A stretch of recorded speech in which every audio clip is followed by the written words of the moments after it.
Hi, everybody. Welcome to Chem 105 Labs. I'd like to introduce myself. I'm Nick Doe, as you can see over there, down there. And then over there across the screen is Professor Elizabeth Oakes, and down there is Professor Kenny Kane.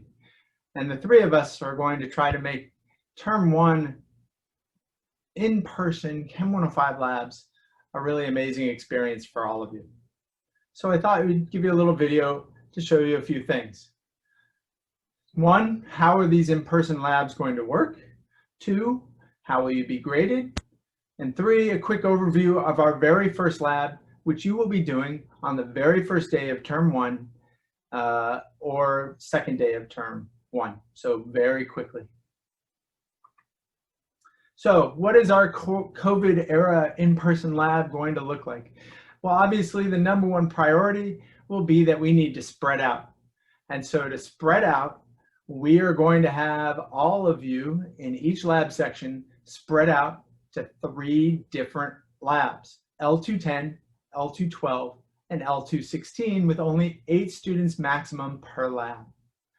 This should allow us for a lot more spatial social distancing, and we are only going to allow you to work at 2 people per lab bench when usually it is 4.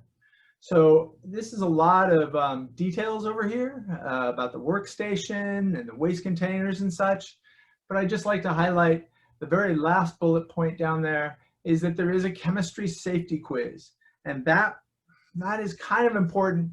There'll be more instructions about that coming up, but it'd be great if you could tackle that relatively soon.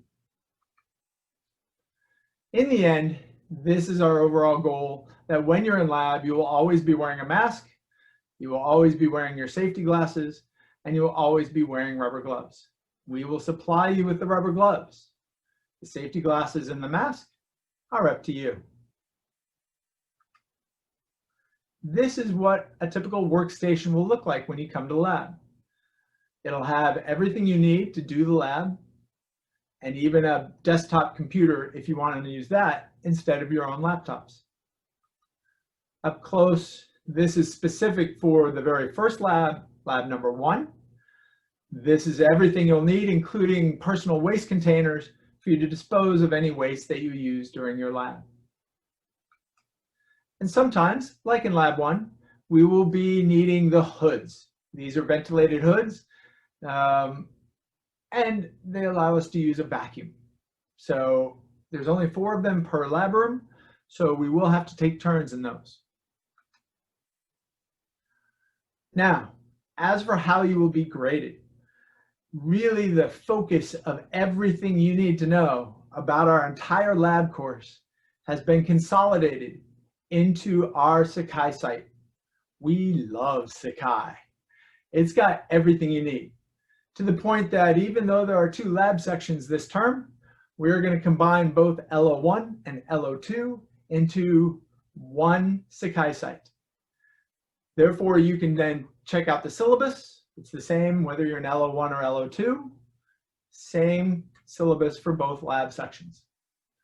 Now, it'll give you lots of information that I'm not going to go over here, but I want you to just avail yourself to it, check it out, and come back to Professor Oakes, Professor Kang, or myself if you have any questions. There are a few things I want to highlight here. One is that there is a section on laboratory notebook. Please check it out. Professor Kang has created a great video for you to see about how to keep a lab notebook. Other things like lab safety, this is where you're going to find how to do the chemistry safety quiz, which I mentioned earlier in this video. So please check that out. Everything is here. In specifics, the grading policy is even here. So how will you be graded? Lab will be graded as a pass-fail course. No letter grades. But you can achieve what is known as a pass plus. And you can talk to us about what that would do for your lecture grade. Please feel free to talk to any of us about how these different types of scores will affect your lecture grade. In general, though, I wanted to use this slide here, this piece of information, to show you where the majority of your pass plus, pass, or unsatisfactory grade will come from.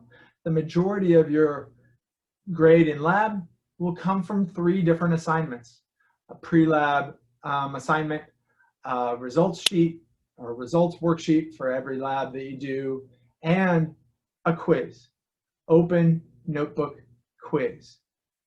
Okay? So this is where the majority of your lab grade will stem from. To keep you kind of up to date about everything you need to do, because it seems like there is so much, I love our Sakai site, and that if you look on the left menu bar, you'll notice that there's a tab for every single lab. And when you open that lab, it'll give you a link to the online lab manual that'll give you the procedure for how to do the lab. But most importantly, it gives you this beautiful week's activities checklist so that you can keep track of everything you need to do and everything that we're asking you to do every week for lab.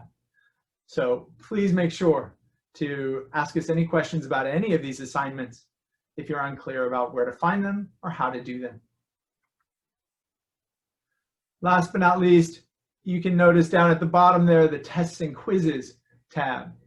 And these quizzes are on Sakai, multiple choice, open notebook quizzes that are usually done several days after you complete a lab and complete the results for that lab, so that you can show us that you understand the concepts presented in that lab. Now, what about our first lab?